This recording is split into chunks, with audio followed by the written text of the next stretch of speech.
Okay, so about 3 years ago, WatchMojo made a video called 10 Strongest Armies in Video Games. Or Top 10. I'm sorry, they're a top 10 channel. So top would be at the beginning. Top 10 Strongest Armies in Video Games. However, the numbers that you see right now, 10, 6, 3, 1, those are the numbers that they put them originally. However, like that was their list. That was the number that it was weakest to strongest. They put the Horde at number 10 and Reapers at 1. If you want, you can go check out the video. However, I have some interesting complaints. The way you see this now, there's a good reason for it. Because, one, the Horde, which it was not at number 10, is not the strongest army in WoW. It's actually the Void. However, we don't really know all too much about the Void. We have some armies that came from the Void. But let's get a little bit more diverse in here. Instead of the Horde, how about we put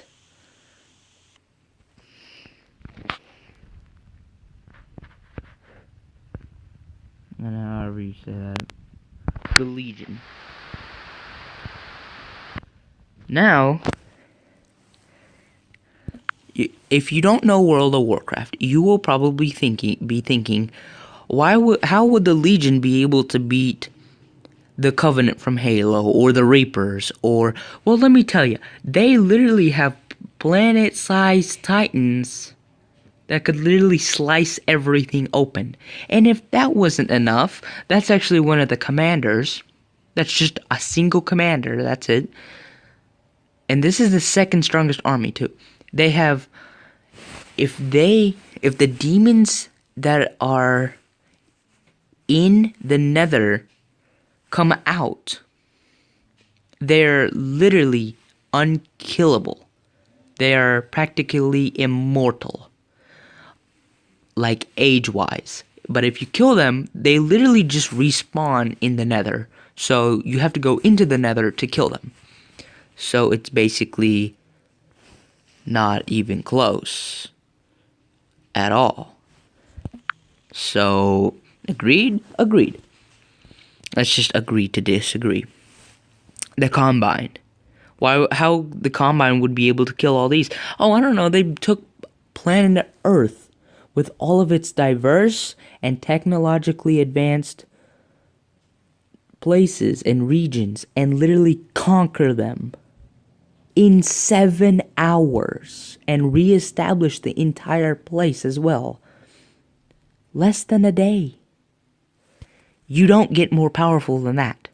The Legion would be able to beat the Combine simply because, well, they really can't beat a Titan, especially the size of Sargeras. Why would Halo come? I'm sorry about that. Why would Halo be, or the Covenant be over the Reapers? The Reapers, they're strong, but there's so few of them. And when I say few, 1,000 Reapers compared to trillions, about 40 trillion different Covenant units, they definitely have the technology and the weaponry and the advancements that they can take on the Reapers. That's the way I see. And if everything fails, well, the Halo ring. So, yay. And this brings me into the next one. Reapers. Why would the Reapers lose to Halo? Well, never mind that, I just explained. Why would the Reapers win against the Zerg? The Zerg are not extremely powerful, as you may say. Yeah, they are very powerful. They do have spacecraft, they do have spaceships. They basically have a virus. An army which is a virus, which assimilates other creatures' powers and potentials and brings it into their army and makes them horrifyingly hard to kill. But here's the thing. The Zerg, they're not technologically advanced like them. They just know how to assimilate. But robots, you're not gonna be able to do that.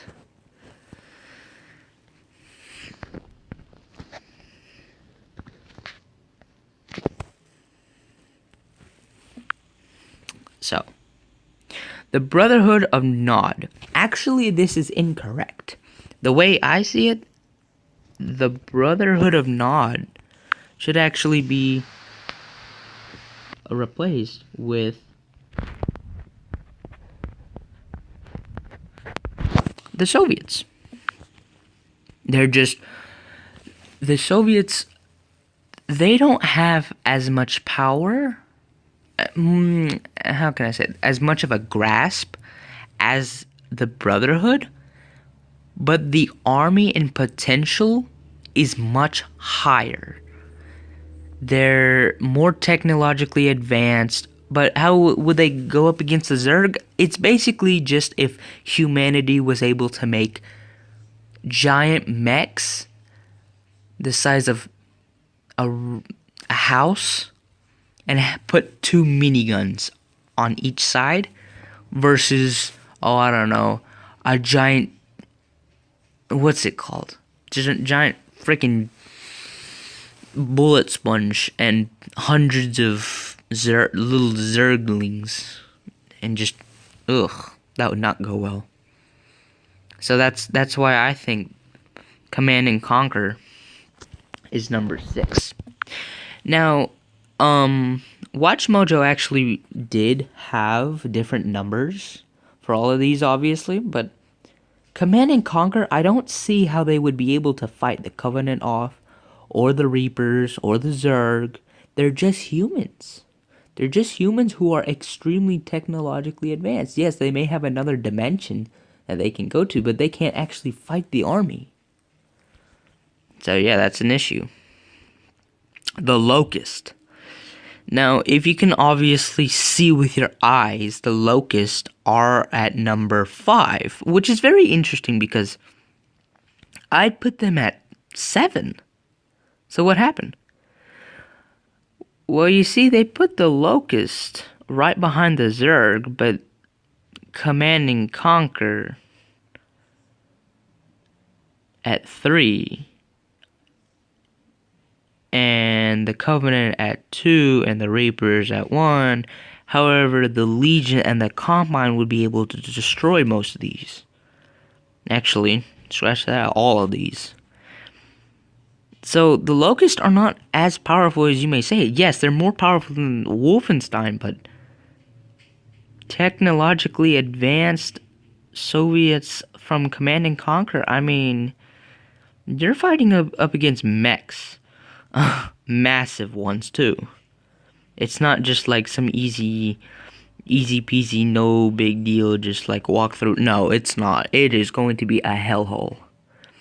The Locust, on one day, brought humanity to an extraordinary percentage of its actual whole population.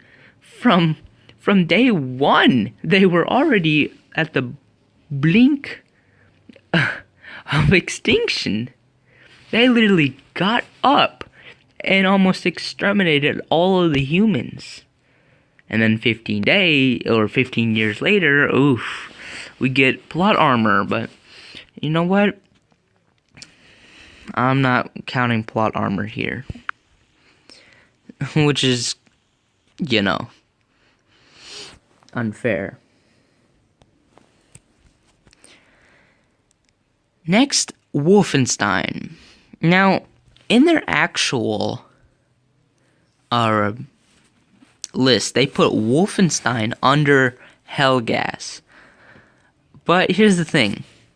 I see no way in heaven that the Helghast would be able to outdo the Nazis from Wolfenstein. They are more technologically advanced. I'm talking about Killzone over here. Killzone is more technologically advanced. They can do a lot more space stuff, like flying around and shooting. But here's the thing. The actual army against army, the Wolfenstein Nazis would be able to obliterate Helghast. They're just simple as that. Oops. And Helghast would just not be able to withstand the Nazis from Wolfenstein. They have a lot heavier armor, they have mechs, they have dogs who can breathe fire, who are the size of trucks. And what does Helghast have? Humans, I guess. No. And then, last but not least, the weakest, which is actually kind of an understatement since they still do have alien armor. But, you know, you play with plot armor, so you win all time. Yeah. That's totally the list I have. So that's my list. Watch Mojo, I think, did very poor research. And the way I see it, the way that they did it, it was just bad. Now, here, let me clarify how Helghast would be able to destroy Cell. They have invisibility, they have technology, they just have much better AI as well, the way I see it. They have cooler and more protective gear. Their weapons may not be good, but it's much better than Cell's. And if we're talking about the armies, I mean, Cell's army is not very, how can I say, amazing. So that's my list. I think Watch Mojo really had a easy time picking and choosing, but I'm actually going off what I think army wise, and I don't know. I think my list is better. So that will be the end of this video. Thank you for watching.